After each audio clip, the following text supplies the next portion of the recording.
Bienvenidos a Charlas desde el Laboratorio, una mirada desde la psicología científica.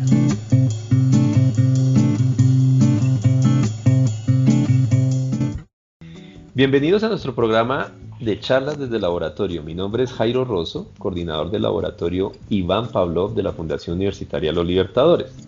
Nos encontramos el día de hoy con nuestros invitados, Carlos Salcedo, Diana Gutiérrez y Lorena León, estudiantes de cuarto semestre de Psicología y miembros del Semillero de Investigación Básica de la Fundación Universitaria Los Libertadores, con quienes hablaremos sobre la vida y obra de Robert Rescorla.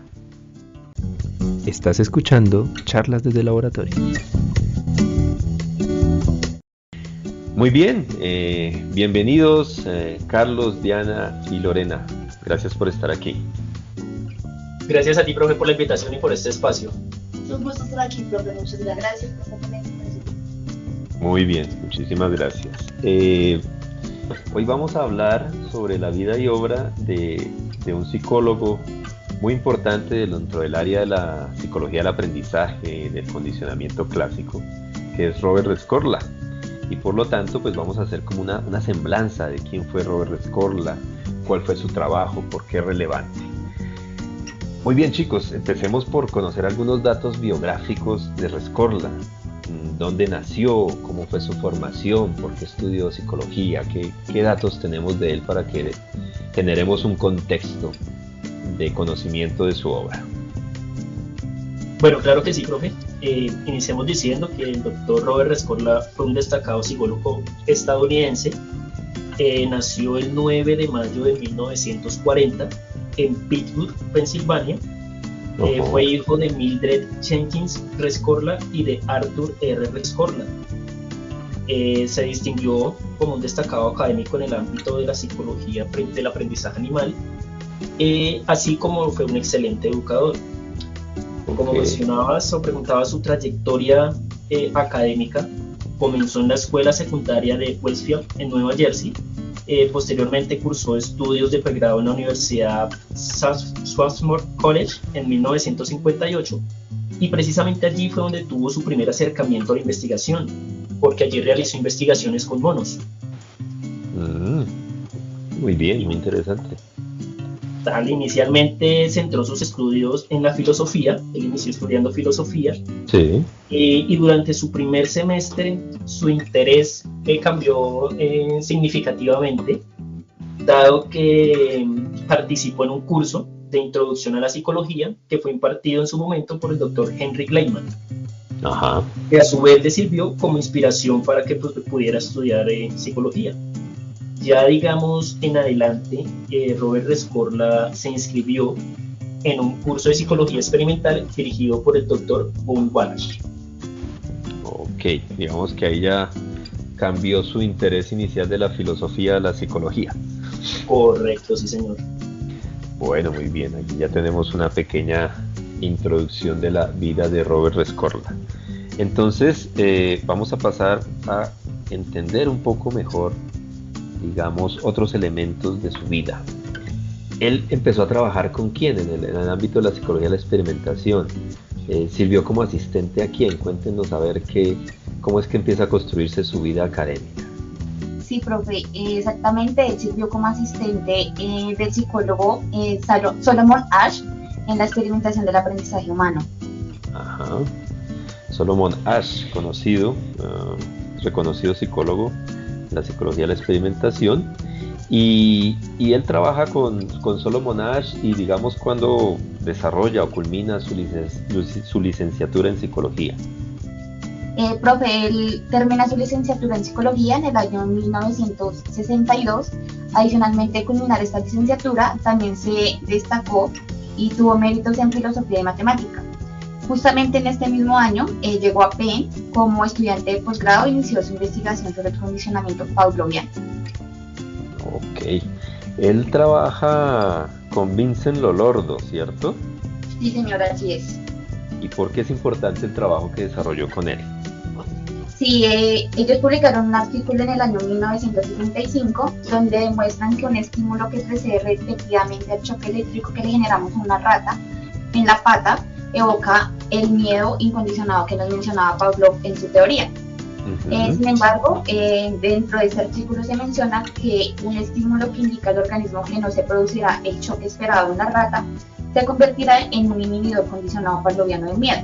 Estos hallazgos que hizo Rescorla junto con Lolordo pueden interpretarse como una extensión de los descubrimientos que ya había hecho anteriormente Pavlov. Ok, muy bien. O sea que de alguna forma Rescorla continúa el legado que deja Iván Pavlov sobre el conocimiento del condicionamiento clásico. Tal cual, sí, señor. Él desglosa aún más ese condicionamiento clásico y nos muestra la importancia de la frecuencia de asociación de los estímulos. Ok. Aquí es importante que contextualicemos a nuestros oyentes, ¿no? Robert Rescorla, junto con otros psicólogos, no solo él, digamos que empiezan en los años 60 más o menos, empiezan a gestionar, a darle cuerpo a una nueva teoría dentro del condicionamiento clásico o a un nuevo modelo que se llamó el neoasociacionismo cognitivo animal. Todos sabemos que pues, el condicionamiento clásico pavloviano, digamos, era en los estudios seminales, originales de Pavlov sobre el condicionamiento de salivación en perros, ¿cierto? Y en estos años 60 este nuevo movimiento retoma las ideas asociativas del condicionamiento clásico, pero adiciona un elemento que no se había tenido en cuenta antes en el condicionamiento animal, y es la cognición. Es decir, Rescorla y sus socios empiezan a pensar que para entender el condicionamiento animal hay que tener en cuenta la expectativa, por ejemplo, la atención, el procesamiento de la información que hacen los animales de esos estímulos, ¿vale? Y entonces surge, digamos, como este nuevo modelo dentro del modelo asociacionista, que es nuevo asociacionismo cognitivo animal. Bueno, sigamos con esos primeros artículos teóricos y experimentales de Rescorla. ¿En qué se centraron? Los artículos publicados y los experimentos que hizo el doctor Rescorla se centraron básicamente en el control verdaderamente aleatorio. Es decir, las presentaciones aleatorias independientes que hacemos de estímulos condicionados e estímulos incondicionados. Con esto mostraron que el aprendizaje asociativo estaba impulsado por la contingencia, es decir, por la información que los eventos en un momento dado proporcionan sobre eventos ubicados en otro lugar del tiempo.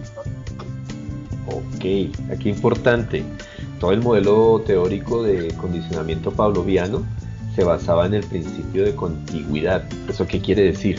Que básicamente tú asocias dos estímulos porque están contiguos, es decir, cercanos en el tiempo o en el espacio. Si se presentan juntos, tú los vas a asociar. Y los estudios originales, iniciales de Rescorla, lo que empiezan a plantear es que no necesariamente porque dos estímulos estén cerca se van a asociar, sino que lo que es importante es la relación que hay entre esos dos estímulos, y esa relación, esa información que puede dar un estímulo sobre el otro, ¿sí? Es lo que Rescorla llamó contingencia.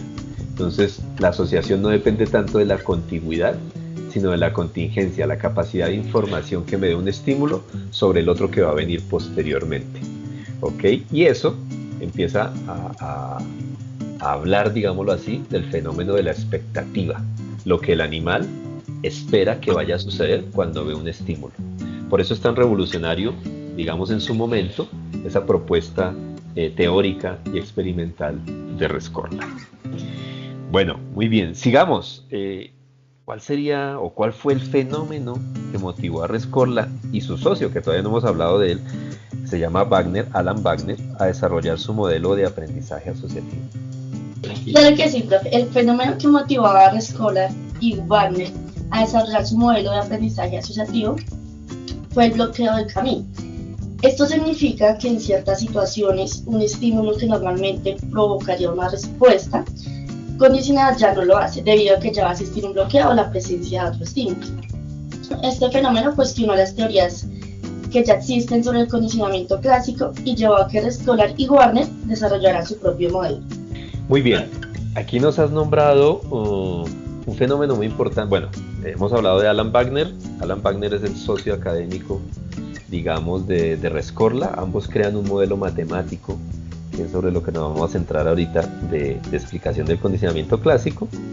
Y nos cuenta varios autores que Alan Wagner y Robert Rescorla no se conocían y no, bueno, digamos, no sabían que estaban trabajando juntos lo mismo, y en algún congreso al que viajan a presentar sus trabajos, pues coinciden en el tren y empiezan a hablar de lo que hacen y se dan cuenta que están trabajando en unas cosas muy similares y que podrían asociarse para que su trabajo sea pues más rentable, ¿no?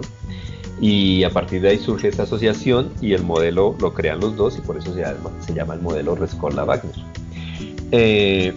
Y Rescorla y Wagner plantean su modelo para explicar fenómenos que el fenómeno de bloqueo de Camin empieza a tumbar. El fenómeno de bloqueo de Camin esencialmente lo que hace es decir que la contigüidad, no es el hecho de que haya dos estímulos que estén juntos en el tiempo o en el espacio, no garantiza que se asocien. Ese es el experimento de bloqueo de Camin. Un estímulo termina bloqueando a otro simplemente porque tiene más información.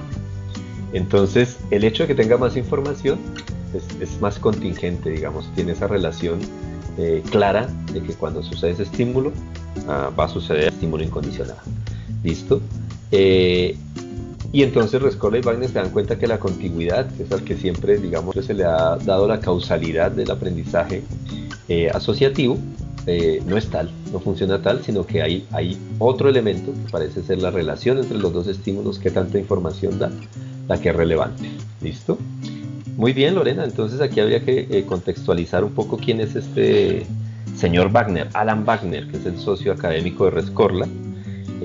La historia nos dice que trabajaban en el fenómeno del condicionamiento clásico, cada uno por separado, no sabían qué estaban haciendo hasta que un día, cuando asisten a un congreso, se encuentran en el tren y se sientan a hablar de qué es lo que hacen y qué van a presentar en el congreso, y se dan cuenta que están trabajando en el mismo tema y que tienen ideas muy afines, y entonces deciden asociarse de ahí en adelante para construir un modelo teórico matemático que explica el condicionamiento clásico, que se conoce como el modelo Rescorla-Wagner.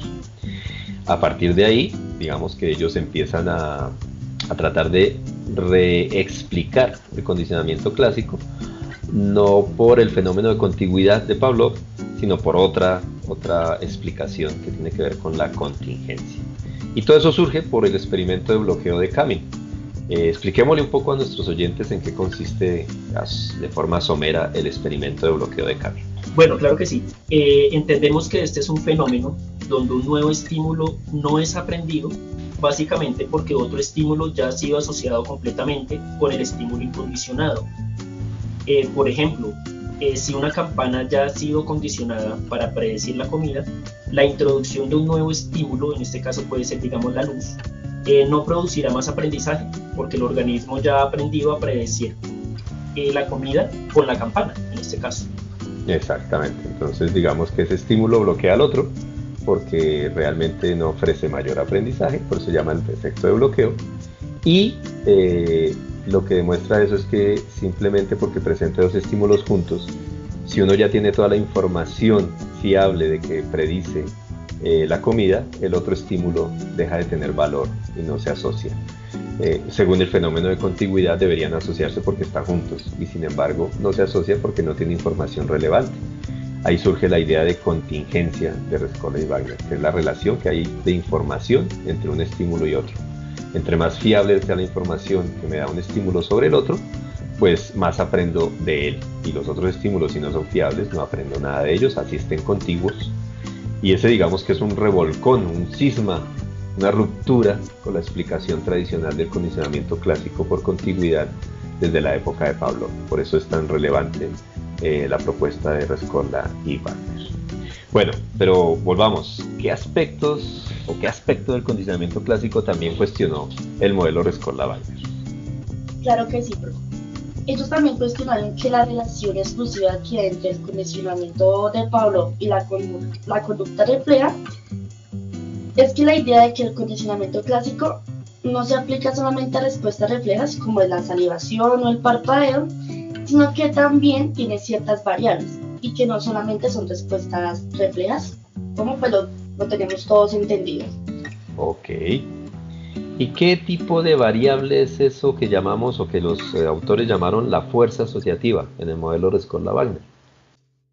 Sí, esto es muy interesante porque es una variable que es matemática pero también tiene una naturaleza muy, muy formal, muy pura, pero que nos dice que no es observable, sino que se calcula o es cuantificable a partir de otras variables y que nos tiene una representación de lo que es un estímulo condicionado y un estímulo incondicionado. Correcto. Aquí es importante tener en cuenta que de alguna forma el modelo Rescorla-Wagner es heredero de los modelos matemáticos de Hall en los años 30, por ejemplo, para tratar de explicar el aprendizaje. Y ellos lo que están tratando es de estudiar variables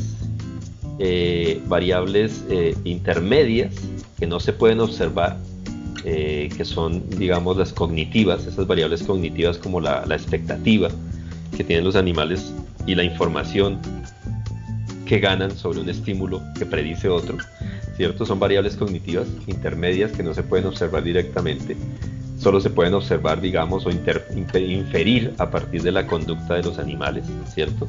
Pero adicional a eso, ellos generan un modelo matemático para poder cuantificar, digamos, esa fuerza asociativa a medida que el animal va aprendiendo ensayo a ensayo.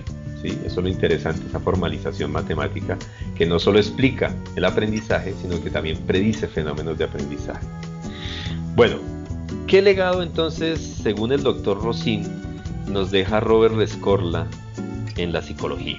Sí, señor. Según el doctor Rossin, el doctor Rescorla, en la psicología nos dejó un trabajo muy importante que fue el puente, esa conexión que hubo entre el conductismo y la ciencia cognitiva, es decir, que su trabajo nos ayudó a conectar las teorías conductistas, que pues lo que ya sabemos es que son toda la observación de la conducta, y que las teorías cognitivas se enfocan más pues en los procesos mentales. Y lo que nos lleva es que el doctor Rescorla es considerado el heredero de Ivan Pavlov, que es el fundador pues de la psicología experimental. Sí, básicamente es, digamos, una de las máximas figuras dentro de los modelos de aprendizaje del condicionamiento clásico después de Pavlov. Ese es Robert Rescorla, por todo este trabajo que desarrollaron teórico y experimental para tratar de explicar la conducta de los animales. Pero desafortunadamente recientemente nos dejó Robert Rescorla. ¿Qué nos pueden contar alrededor de su fallecimiento? Bueno, profe, claro que sí. Lamentablemente el doctor Robert Rescorla murió hace muy poco. Murió el 24 de marzo del año 2020 en Austin, Texas, a la edad de 79 años. Esto fue tras complicarse por una caída que desafortunadamente sufrió en su casa de campo mientras descansaba allí. Ok. Bueno, ¿y qué personas le sobrevivieron? Un poco de su contexto familiar, ¿qué sabemos? Cuéntenos. Bueno, le sobreviven actualmente su esposa Shirley Steele de Austin, Texas, su hermana Bárbara Rescorla Brand, también le sobrevive su primera esposa, Margaret Linder, y su segunda esposa, lamentablemente su segunda esposa, Leslie Rescorla, falleció el mismo año, en el año 2020, el 12 de octubre, tras padecer o sufrir un cáncer. También le sobreviven sus hijos Eric y Michelle Rescorla, producto de este matrimonio con Leslie Rescorla.